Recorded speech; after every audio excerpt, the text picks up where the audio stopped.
I'm Tracy Sable. Tonight on EWTN News Nightly, City of Encounter. Pope Francis joins World Youth Day with a special message. We have reaction from Lisbon. Back to court.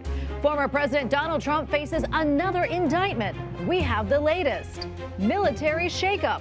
Analysis of a surprise change in China's military and what it means for the United States. And a place of healing. Learn more about a Catholic initiative for those struggling with addiction in Arizona. These stories and more tonight. From EWTN, the Global Catholic Network, this is EWTN News Nightly.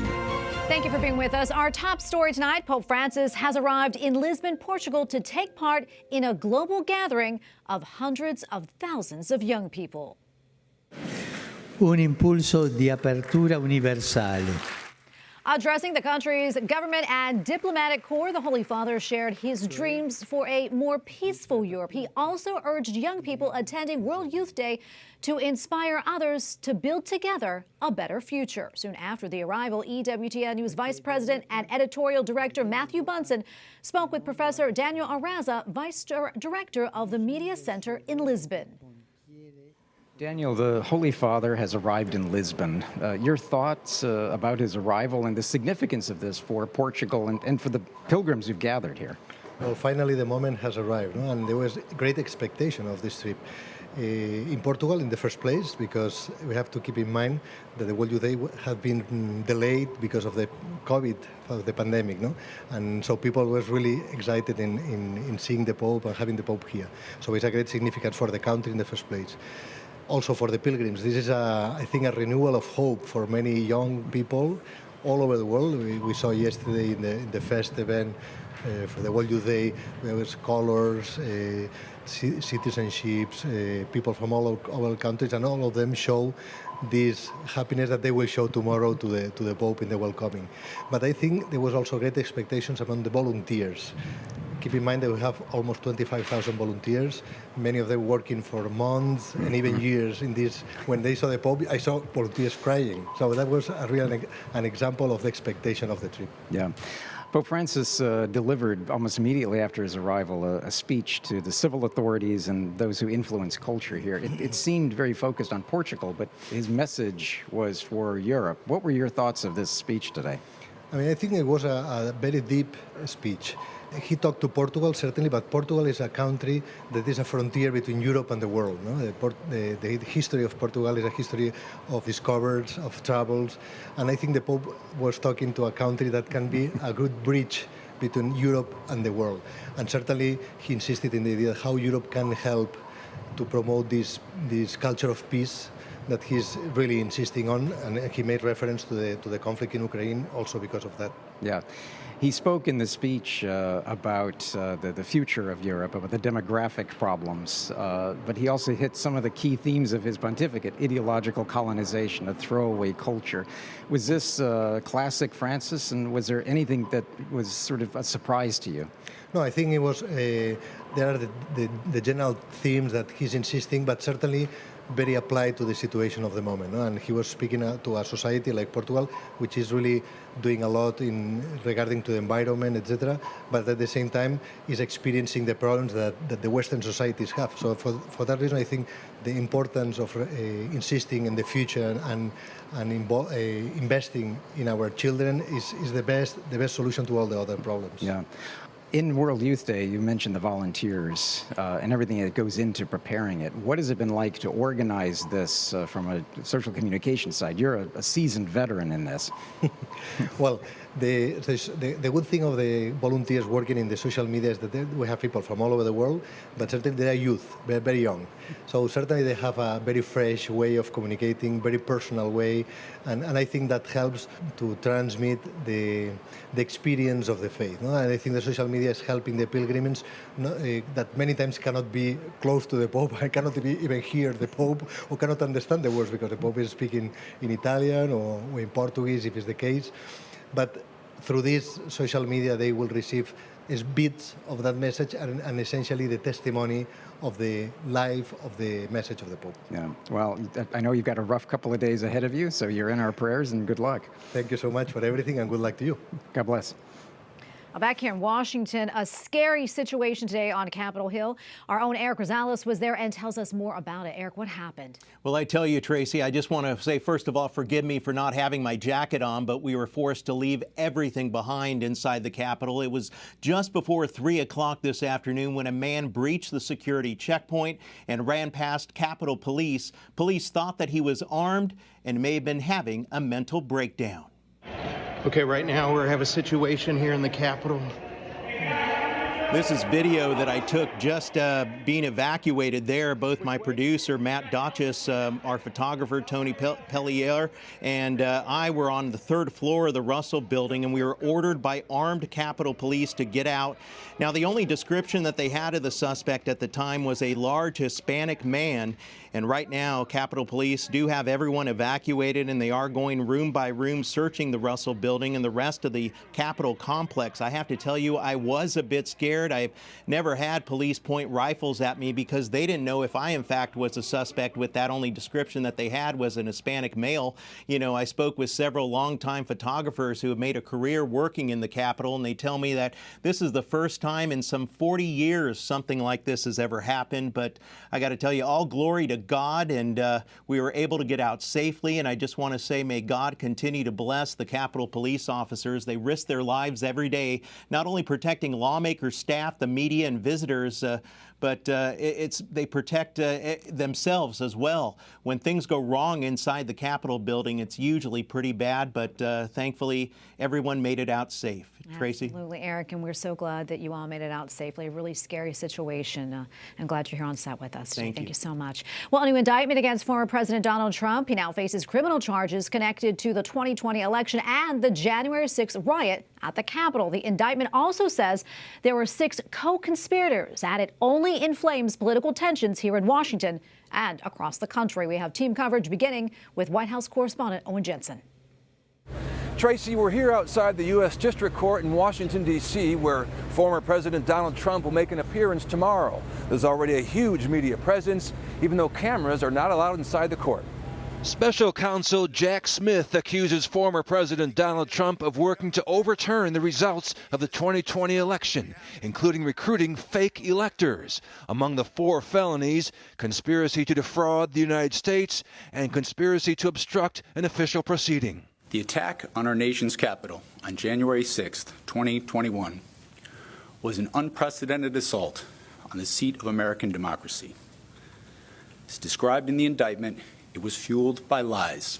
If convicted, the former president could face a lengthy prison term. The White House slow to respond, previously pointing to the independence of the Justice Department investigation, but others quick to comment, including Republican presidential candidates. Well, it's another sad day for America when a former president is indicted, particularly dealing with the lawful transfer of power from one administration to another administration. Former Vice President Mike Pence adds, anyone who puts himself over the Constitution should never be president of the United States. And our country is more important than one man. Our Constitution is more important than any one man's career. Attorneys question if the charges will stick.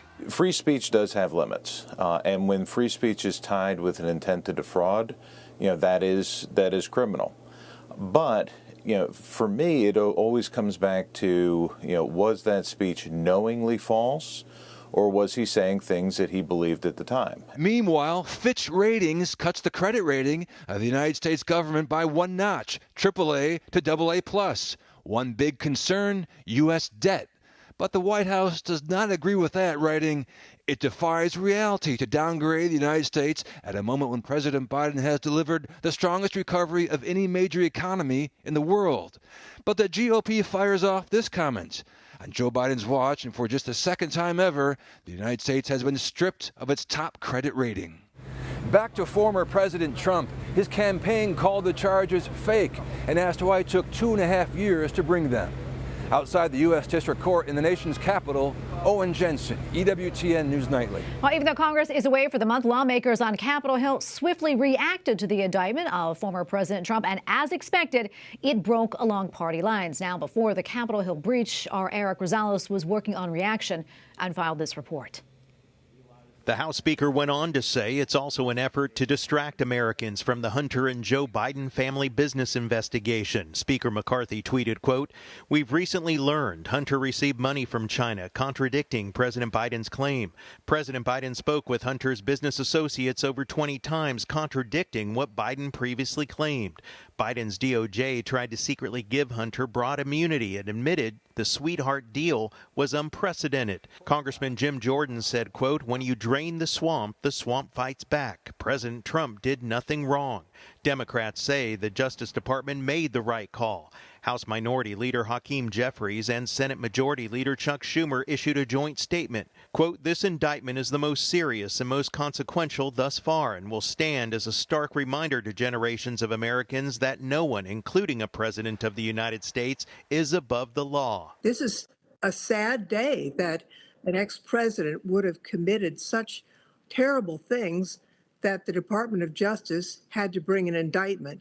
On the other hand, the good news is we're a country of laws, and no one is above the law. Senator Josh Hawley fired back, quote, "Is it any coincidence that the same DOJ rushed to add more indictments against Trump after the agency's self-dealing and two-timing was exposed?" And presidential candidate Senator Tim Scott wrote, quote, "What we see today are two different tracks of justice, one for political opponents and another for the son of the current president." At the Capitol, Erik Rosales, EWTN News Nightly. And in other news, all 6 abortion businesses in Indiana say they no longer provide abortions. This as the state's near total ban on abortion has officially taken effect. A petition before the state Supreme Court, it is asking for the ban to be put on hold while legal challenges play out. And in Oklahoma, leaders are standing firm amid a lawsuit trying to block state funds from going to a Catholic charter school. The state's Republican governor says that it is great that Catholic parents went to charter school, and he welcomes other faith groups to do the same. The state superintendent calls the lawsuit, quote, "persecution against Catholics." The gunman who stormed a synagogue in Pittsburgh in 2018 and killed 11 people will be sentenced to death. A federal jury recommended the 50-year-old man be sent to death row for the shooting at the Tree of Life synagogue. Most of the victims were elderly or disabled. It was the deadliest anti-Semitic attack in U.S. history. And we have a lot more still to come here on EWTN News Nightly, including moving to safety, how European countries are reacting to the military coup in Niger, and how surprising changes to China's military may affect the United States.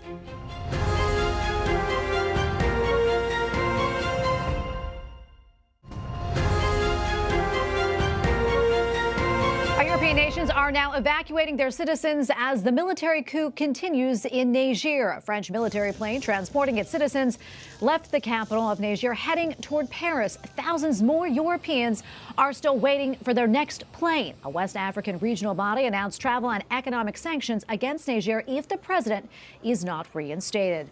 At least 21 people are dead following flooding in northern China. Heavy downpours caused the deadly water surge. Rescuers used drones and zip lines to send supplies to villagers. Close to 850,000 people have been evacuated and relocated. Meanwhile, a surprise shakeup in China's military. 2 new leaders of the People's Liberation Army Rocket Force have been named. The force oversees the nation's nuclear and ballistic missile arsenal. Beijing gave no explanation for the change, nor has it released any information on the previous 2 leaders' status. Meantime, experts say the move is unusual.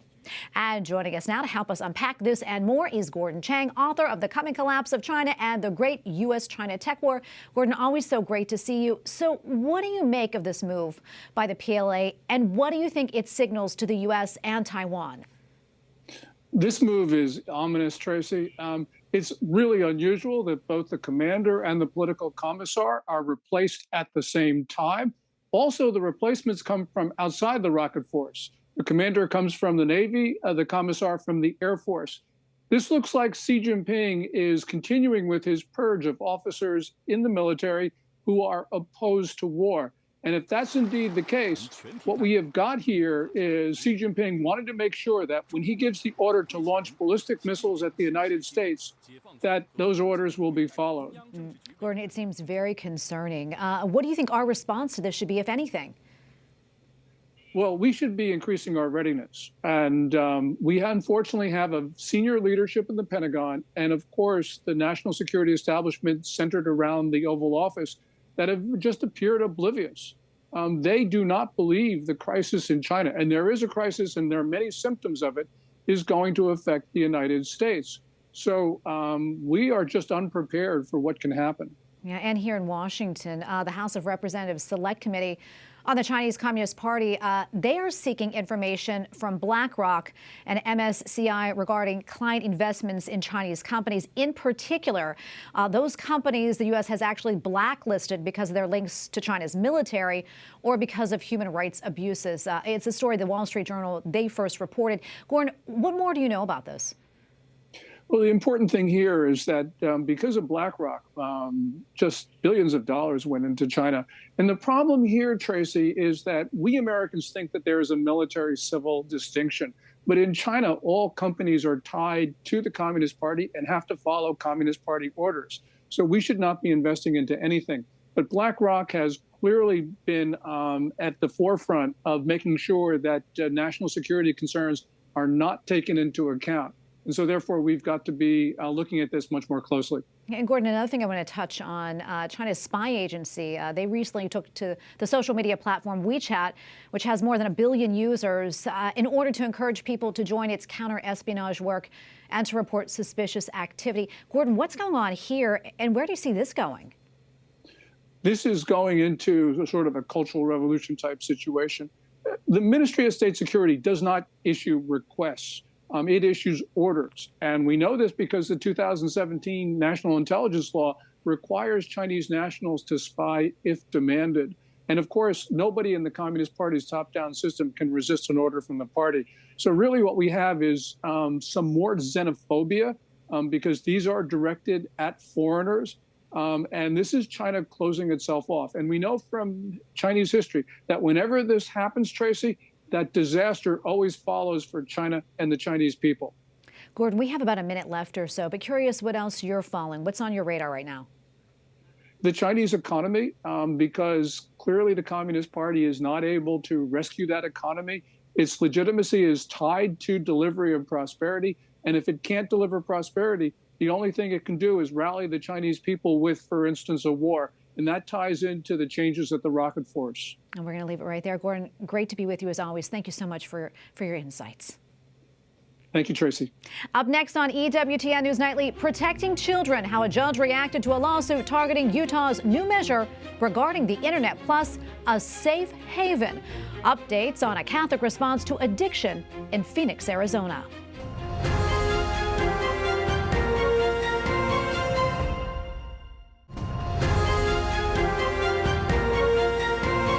Utah requiring age verification for pornography websites remains in effect. This after a federal judge threw out a lawsuit saying the measure is unconstitutional. Critics call the judge's decision a defeat for the First Amendment. Supporters say access to adult content threatens children, especially in their formative years. While Phoenix, Arizona is considered the 5th largest city in the country in terms of population and landmass. But up until recently, it was the only major city in the United States without a Catholic rehabilitation center in its diocese. But now that is all changing thanks to a mission offering a unique and powerful path to healing from addiction. We go now to Jason Kelly, chairman of the board of directors of the Kolbe Mission. Jason, thank you so much for coming on. We really appreciate it. Shed a little bit of insight onto your organization, how it started and how it got off the ground. Sure, and thanks for having me. It grew out of our prison ministry work at the Diocese of Phoenix. A couple years before COVID hit, so 18 or 19, we had a sort of drop-in or community center in a bad part of town at St. Pius X. And working through that, we realized how much drugs and crime were interrelated. And I guess you can always look at statistics and look at it, but when you're actually seeing, the impacts and the effects, we decided we needed to take more action. And like you said, 5th largest city in the nation and no Catholic rehab center. We got a little, as we were growing and praying and trying to figure out what to do, our former Bishop Olmsted said, maybe you want to check out the Chinoculo there in Alabama. And we did, and we brought back a bunch of ideas, and we're still working. We don't have the residential facility that we want quite yet, but we are working with several individuals and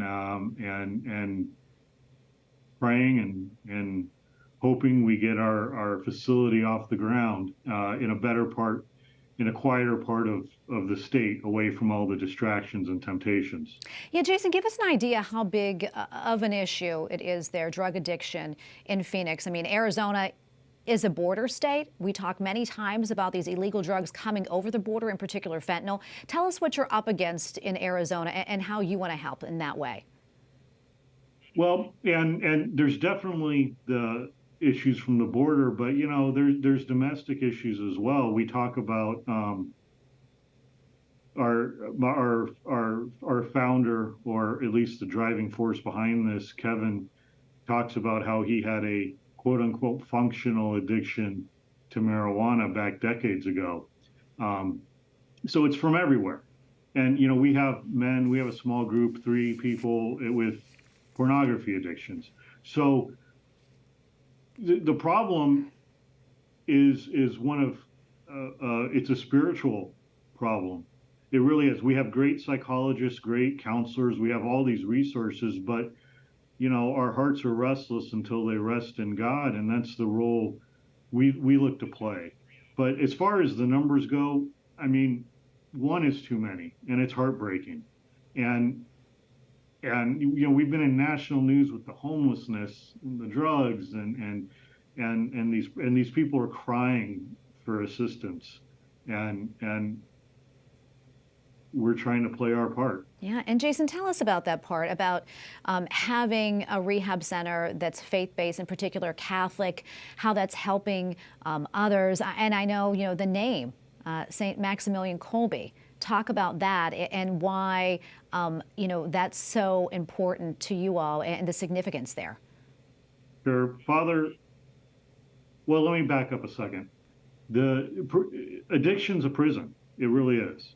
We can have opinions and debates about personal choice, socioeconomic factors, all these issues. But the fact of the matter is, it's an unjust prison. The punishment does not fit the crime. It doesn't. And we look to Father Kolbe, who's the patron of prisoners and addicts, because when he was unjustly imprisoned, he worked to free another man who was unjustly imprisoned at Auschwitz. And even before that defining, or at least, I don't know what defining, but notable event in his life, he was a great missionary. And he had a great devotion to Mary. And we tell our volunteers, you're in the mission fields. We're out there evangelizing to people in horrible, horrible conditions. And we look to Father Kolbe for help with that. We also look to Father Kolbe's intercession with Our Lady. One of our board members tells the story of his conversion or his freedom from addiction. I'm paraphrasing, and he's much more powerful than I would tell the story, but when he was at the bottom, he walked by St. Mary's Basilica, and he said, Mary, I need some help, but I think I've burned all my bridges with your son. Will you put in a word for me? And that was his experience. And ever since then, he's been clean and sober, and now he's helping us out. Mm. So on all those fronts, Father Kolbe's we believe the saint we need. Yeah, I mean, it is amazing work you're all doing, and we thank you for that. And I think if you don't know somebody in your own life, a family member, you know somebody who knows somebody, it really is an epidemic, and people need help. That being said, if people want more information, where can they go? Our website is kolbemission.com, KOLBE mission.com. And we're working on getting our first facility out of the temptations, and so we're still fledgling. And give us a call. We can help if you need help, but we also need help. If you have gifts, we need God's providence to launch this rocket. Yeah, and God bless you for your mission and all that you do. We appreciate it. Thank you for coming on. All right, thank you. And we thank you for watching tonight. Remember, you can follow us on social media, Facebook, Twitter, and Instagram at EWTN News Nightly. I'm Tracy Sable. Good night, and God bless.